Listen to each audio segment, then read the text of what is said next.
I'm Judy, 32, and my birthday party was supposed to be perfect. We'd just moved into our new house in Austin, a sprawling place with a backyard big enough for 50 guests. Soft lights hung above, music hummed low, and I felt on top of the world after years of grinding to build my tech startup. My husband had planned every detail from the catered tacos to the custom statue he gave me, a sleek glass figure symbolizing my success. Then my brother showed up late. He didn't say a word, just grabbed a champagne flute and stood in the corner staring. I should have known something was off. Right as I raised my glass to thank everyone, he moved. The champagne flew splashing across the dessert table and he smashed that statue to the ground. Shards scattered everywhere. He looked me dead in the eye and screamed, "This is the price you pay for acting superior." The backyard went silent except for a kid's gasp. My dad rushed over, wrapped him in a hug, and said, "He just needs to let it out." My husband froze, guests stared, and I said nothing. Not because I was shocked, but because I knew words wouldn't fix this. That night, while everyone slept, I did something no one saw coming. By 8:30 the next morning, when he realized what I'd done, it was too late. What would you do if you were in my shoes? Share your thoughts and opinions in the comments below. Growing up in Austin, I was always the responsible one, the kid who got straight A's and worked summers to save for college. My brother, though, was different. He was the dreamer, always chasing some big idea but never following through. By the time I was 32, I'd built a tech startup from scratch, coding late nights and pitching to investors who doubted me. It wasn't luck. I worked tirelessly, skipping vacations, missing family dinners, all to make something of myself. Meanwhile, my brother drifted, hopping from one music gig to another, never holding a steady job. 3 years ago, he started asking for money. It began small, $100 here, 200 there. He'd call, voice full of charm, saying he needed studio time or new guitar strings. I gave in, thinking I was helping him chase his dreams. By last count, I'd lent him $15,000, money I'd scraped together from my own savings. He promised to pay me back once his music took off, but his promises were as empty as his bank account. He'd spend it on flashy clothes, late-night parties, or gear he never used. I'd see his Instagram posts, him posing with drinks at bars, not a care in the world, while I was drowning in spreadsheets to keep my company afloat. My husband saw it first. He'd sit me down and say, "You're not his bank." He was right, but I felt guilty. Our parents always leaned on me to look out for my brother, like it was my job to fix his messes. They'd call asking how he was doing, never once checking on me. Dad would say he's just finding his way, and Mom would nod along, her silence louder than words. I kept giving, hoping he'd grow up, but it was like pouring water into a cracked bucket. Last year, things got worse. My startup landed a big contract and I was working around the clock to deliver. My brother, though, saw my success as his personal ATM. He'd text me late at night asking for cash to cover rent or buy new speakers. I started saying no, but he'd guilt-trip me, saying I was too busy for family. I'd lie awake wondering why I felt responsible for someone who didn't even try. My husband kept pushing me to set boundaries, but it was hard. Family's supposed to stick together, right? A month ago, it all came to a head. My brother called asking for $5,000 to buy a high-end guitar. He swore it'd be the thing to launch his career. I was done. I told him I couldn't keep bailing him out, that he needed to figure it out himself. His voice changed, sharp, bitter. "You think you're better than me, don't you?" he snapped. I didn't answer, just hung up. He didn't call back, but I could feel the tension building like a storm waiting to break. My parents didn't help. Dad sent a text saying I should be patient with my brother. Mom called, her voice soft but pointed, asking why I was being so hard on him. I didn't argue, I just said I was busy. Looking back, I should have seen the signs. My brother had always been jealous ever since we were kids. When I got into college, he'd roll his eyes and say I was showing off. When I started my company, he'd make snide comments about my fancy job. I thought he'd get over it, but that resentment was always there, simmering. My husband warned me he might lash out, but I didn't listen. I kept thinking family meant giving endlessly no matter the cost. I was wrong. The weeks before my birthday were quiet, too quiet. My brother stopped texting, stopped asking for money. I thought maybe he was finally taking responsibility. I let my guard down, planning the party with my husband, excited to celebrate in our new home. I didn't know he was waiting for the perfect moment to make me pay for saying no. That's when everything changed. The night of my birthday felt like it could have been perfect. My husband had spent weeks planning turning our Austin backyard into a warm, inviting space. Guests mingled, sipping drinks and laughing over plates of barbecue. I was in the middle of a conversation with a colleague when I noticed my brother across the yard. He'd shown up late as usual, wearing a faded band tee and jeans that looked like they hadn't been washed in weeks. He wasn't mingling, just leaning against a tree, his eyes darting around like he was sizing up the crowd. I tried to ignore the uneasy feeling in my gut. I'd hoped he'd at least act normal for one night. As the evening went on, he got weirder. He grabbed a soda from the cooler, popped it open, and chugged it in one go, slamming the can down hard enough to make heads turn. I caught my husband's eye, and he gave me a look that said, "What's his deal?" I shrugged, not wanting to make a scene. Then, during a lull in the music, my brother walked toward the gift table where a glass statue sat, a delicate piece my husband had picked to mark my startup's success. I thought he was just looking at it, but then he raised his arm. In one swift motion, he smashed it against the table's edge. The crash echoed and every guest froze. Shards of glass glittered on the grass. "You think you're so perfect, don't you?" he shouted, his voice cutting through the silence. He stepped closer, pointing at me. "Always acting like you're above everyone with your fancy house and your big-shot company." My stomach twisted, not from shock, but from the weight of his words. He wasn't just angry, he was unraveling years of resentment in front of everyone. My husband moved fast, stepping between us. "Hey, calm down," he said, his voice steady but firm. He put a hand on my brother's shoulder, trying to guide him away. My brother shoved him off hard enough that a few guests gasped. "Don't touch me," he snapped. I could see my husband's jaw tighten, but he didn't push back. He glanced at me silently, asking what I wanted to do. I shook my head slightly, signaling to let it go for now. Then my dad stepped in. He walked over, calm as ever, and put his arms around my brother. "He's just upset," Dad said to the crowd, like it was no big deal. "He's been under a lot of pressure." My mom nodded from a few feet away, her face soft with concern for him, not me. I felt a sting in my chest watching them coddle him while I stood there surrounded by broken glass and stunned guests. Not one of them asked if I was okay. I could have screamed, could have called him out right there. But I didn't. I took a deep breath, forced a smile, and turned to the crowd. "Sorry about that," I said, my voice steadier than I felt. "Let's keep the party going." I nodded to my husband, who signaled the DJ to start the music again. People hesitated, but slowly conversations picked back up. I moved through the crowd, thanking guests, acting like nothing had happened. Inside, though, I was seething. My brother hadn't just ruined a moment, he'd humiliated me in my own home, and my parents had let him. As I poured myself a drink, I caught my brother's eye. He was sitting with Dad now, smirking like he'd won something. I didn't say a word, but I knew one thing for sure: this wasn't over. I wasn't going to let him walk away from this without consequences.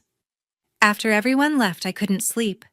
I sat at the kitchen table in our Austin home, the house still smelling faintly of barbecue from the party. My husband was cleaning up stacking plates in the sink, but he stopped when he saw my face. "You okay?" he asked, his voice low. I didn't answer right away. I was done being the one who always let things slide. I opened my laptop and pulled up my bank account. For years, I'd been funneling money to my brother's so-called music career. $12,000 in the last year alone, wired to an account I'd set up for his studio fees and equipment. He hadn't recorded a single track that I knew of. I stared at the screen, my finger hovering over the transfer button. My husband sat beside me, not saying a word, but his presence steadied me. With a few clicks, I moved every cent of that 12 grand back to my savings. It felt like cutting a cord I'd been dragging for too long. Then I opened my email. Months ago, I'd connected my brother with a local record label, a small but respected outfit in Austin's music scene. I'd vouched for him, used my startup's reputation to get him a meeting. They'd offered him a contract to produce a demo, a chance most musicians would kill for. I drafted an email to the label's manager, someone I'd met at a networking event.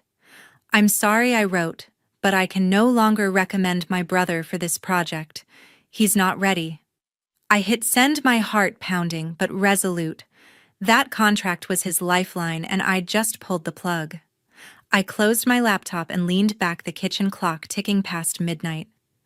My husband reached for my hand. "You sure about this?" he asked. I nodded. "He crossed a line tonight," I said. "I'm done carrying him." We didn't talk much after that. We went to bed, but I lay awake wondering how my brother would react when he found out. I didn't have to wait long. By 8:30 the next morning, my phone buzzed with a string of texts. They were from him, each one angrier than the last. "You screwed me over," the first one read. "The label just emailed me. They're pulling the contract because of you. Fix this now." Another, "You can't do this to me. I need that money."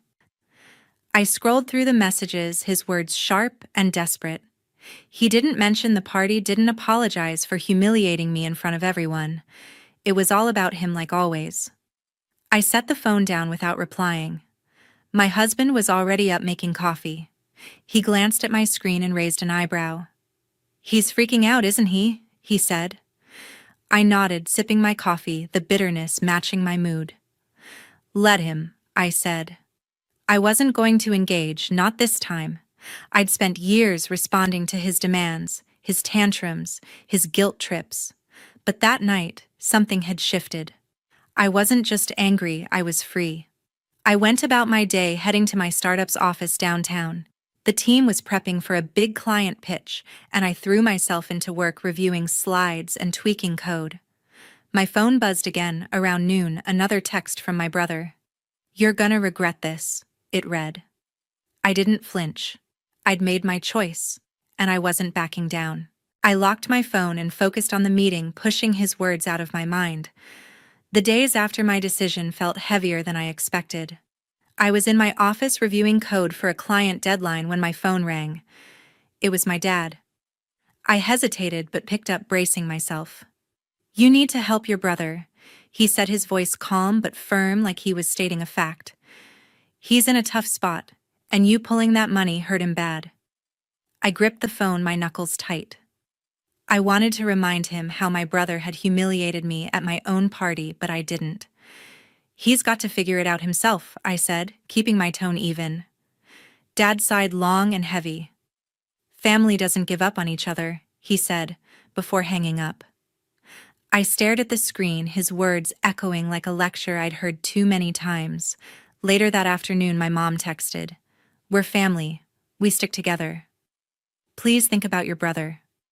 It was short, but the guilt trip was clear. I didn't reply. I'd spent years trying to please them, always being the one to fix things, but this time I wasn't budging. My husband noticed my mood when I got home. "They're at it again, aren't they?" he said, pouring me a glass of wine. I nodded, handing him my phone to read Mom's message. He shook his head. "They're enabling him," he said. "You did the right thing." His words grounded me, but I still felt the weight of their expectations. 2 days later, things escalated. I was at my startup's office downtown meeting with my team when my assistant buzzed me. "There's someone here to see you," she said, her voice uneasy. I walked to the lobby, and there was my brother pacing like a caged animal. His hair was a mess and his eyes were wild. "We need to talk," he said, stepping toward me. I didn't move. "Not here," I said, my voice cold. He raised his voice, drawing stares from employees. "You owe me. You can't just ruin my life and walk away." Before I could respond, my husband appeared. He'd been in a nearby meeting and had stopped by. He stepped in front of me, calm but firm. "You need to leave," he told my brother. When my brother didn't budge, my husband nodded to the security guard by the door.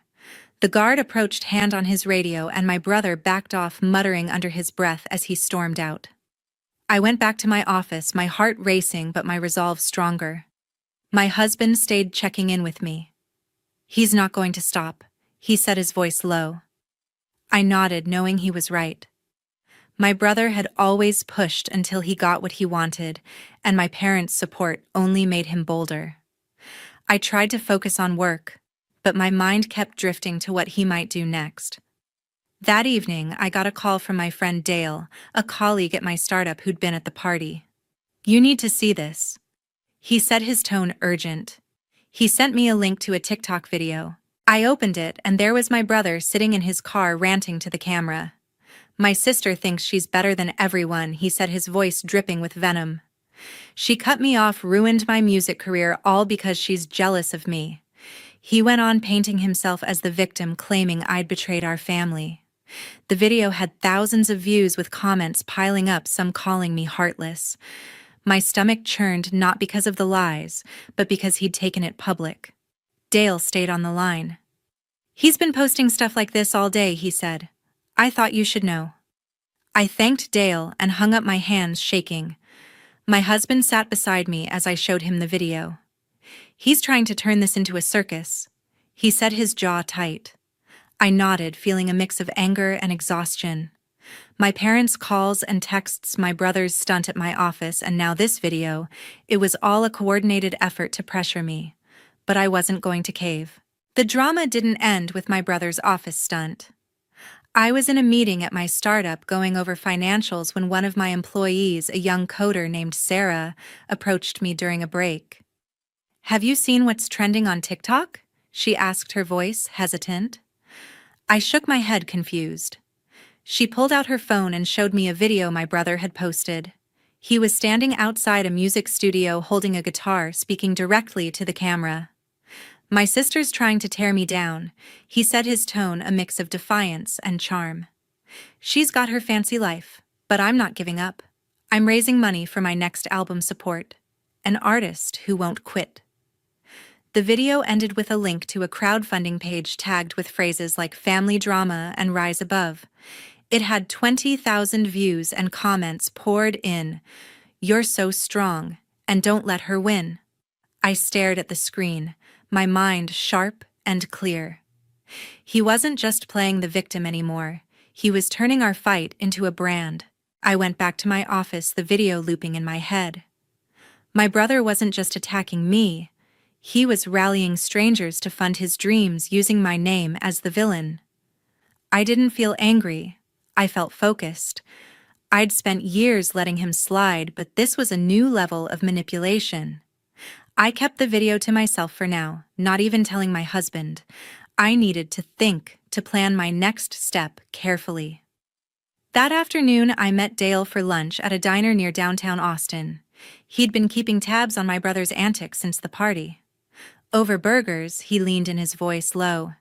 "Your parents paid off $6,000 of his credit card debt," he said. "I found out from a friend who saw the bank transfer."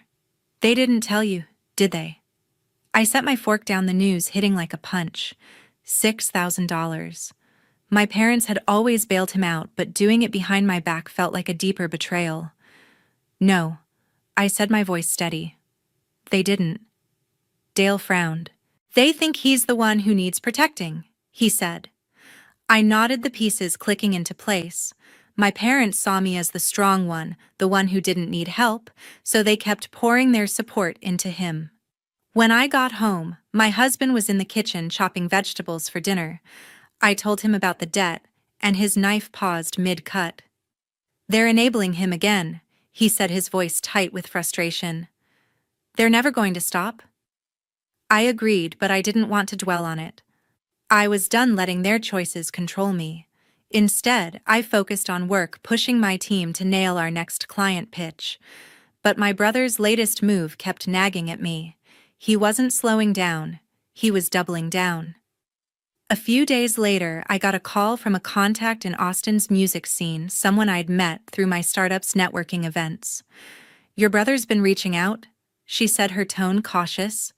He's pitching to a bigger record label, one with connections in Nashville. Says he's got a story that'll sell records. I thanked her for the heads up, my mind racing. My brother was using his TikTok fame to pitch himself as a struggling artist with a dramatic backstory. He'd even mentioned his crowdfunding campaign, claiming it showed his fan base. I checked the crowdfunding page that night. It had raised a few $100s, not much, but enough to fuel his ego. My husband looked over my shoulder as I scrolled. "He's turning this into a circus," he said, shaking his head. I nodded, but I wasn't rattled. I was calculating.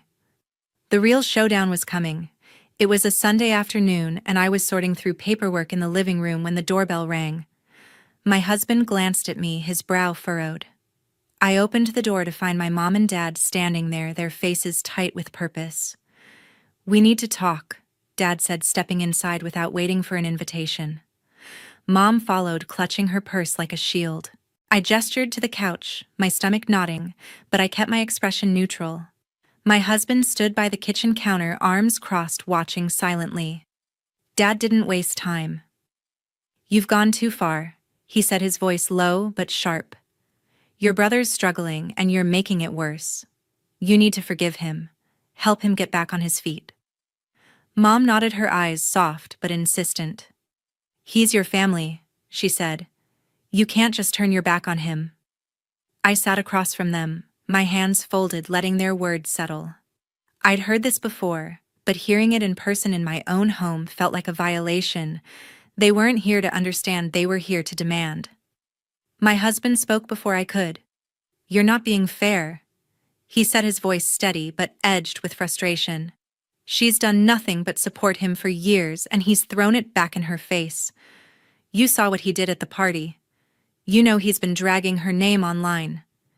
He stepped closer, his eyes locked on Dad. "Why is it always her job to fix him?" Mom flinched, but Dad's jaw tightened. "He's trying," Dad said. "He's made mistakes, but he's your brother." I could see my husband's hands clench, his patience fraying. "He's not trying," he shot back. "He's manipulating everyone, and you're letting him." I raised a hand, signaling my husband to pause. I looked at my parents, my voice calm but firm. "I'm done," I said. "I've given him money, time, connections, everything. He's used it to hurt me, to hurt us. I'm not paying for his life anymore." Mom's eyes widened. "You don't mean that," she said, her voice trembling. "You're his sister." I didn't waver. "I mean it," I said. "He's on his own." Dad leaned forward, his face red. "You're being selfish," he said. I didn't flinch. I'd carried their expectations for too long, and I was done bending. The room went quiet, the weight of my words sinking in. Mom started to speak, but I cut her off. "I love you both," I said, "but I'm not responsible for his choices. You can't keep asking me to be." My husband moved to my side, his hand on my shoulder, a silent show of support. My parents sat there stunned, but they didn't argue. They left shortly after, their silence louder than any words. A week later, I got a call from my contact in the music scene. "Your brother's deal fell through," she said. "The new label passed on him. They didn't think he had the work ethic." I wasn't surprised. His crowdfunding campaign had fizzled out, barely hitting $1,000. I heard through Dale that my brother had taken a part-time job at a local coffee shop, bussing tables to make ends meet. I didn't feel triumph, just a strange sense of finality. He'd built his whole image on blaming me, but it hadn't gotten him anywhere. I sat with my husband that night, the house quiet around us. "You did what you had to," he said, his voice soft. I nodded, staring at the ceiling. I'd spent years trying to hold my family together, but I'd finally chosen myself. It didn't feel good, but it felt right. Life took a quieter turn. My husband and I stood in our nearly empty Austin home, surrounded by packed boxes, ready to move to a smaller house in the suburbs. The decision to leave our old place wasn't just about space, it was about starting fresh, away from the chaos that had defined the past few months. I walked through the rooms one last time, the walls bear the echoes of that disastrous party long gone. My husband squeezed my hand as we locked the door behind us. "This is the right move," he said, his voice steady. I nodded, feeling a weight lift even if just a little. We'd made another choice too, one that was harder but necessary. I stopped answering calls from my parents and blocked my brother's number. Their messages, once a constant buzz on my phone, had dwindled after our last confrontation. I didn't hate them, but I couldn't keep carrying their expectations. My husband supported me setting up call filters on our new landline to keep things peaceful. We didn't tell anyone our new address, not even Dale, though I trusted him. It wasn't about secrecy, it was about protecting our space, our sanity. I heard through a mutual acquaintance that my brother was still working at the coffee shop, wiping down tables and steaming milk for lattes. His music dreams hadn't panned out, and his crowdfunding page had stalled, forgotten by the internet. I didn't feel satisfaction or pity, just distance. He'd built his life on blaming others, and I wasn't going to be part of that cycle anymore.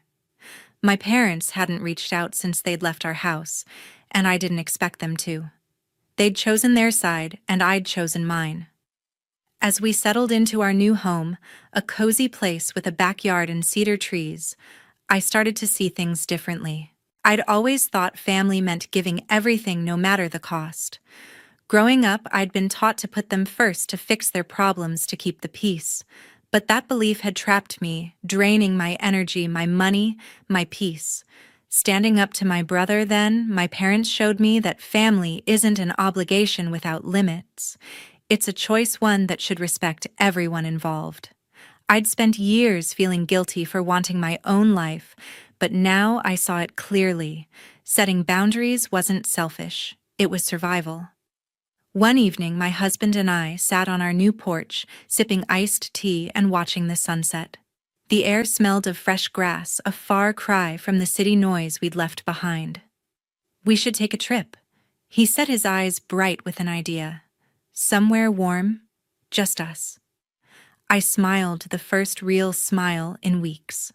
"Hawaii," I said, picturing beaches and clear skies. We spent the night planning, pulling up photos of Maui, booking flights, and choosing a small resort by the ocean. It felt like a promise to ourselves, to the life we wanted. We laughed as we debated snorkeling versus hiking, the kind of light-hearted talk we hadn't had in months. The next morning, I woke up early, the house quiet except for the hum of the coffee maker. I stood in the kitchen looking out at the backyard and felt something new, calm. My startup was thriving, our new home was ours, and my husband and I were building something real. I didn't need my family's approval to feel whole. I'd learned that protecting my peace meant saying no even to the people I'd once thought I owed everything. My brother's choices were his own, and my parents' loyalty to him wasn't my burden to carry. I wasn't sure what the future held for us, but I knew one thing: I'd never again let someone else's chaos define my life. Setting boundaries had given me back my freedom, and I was ready to live it.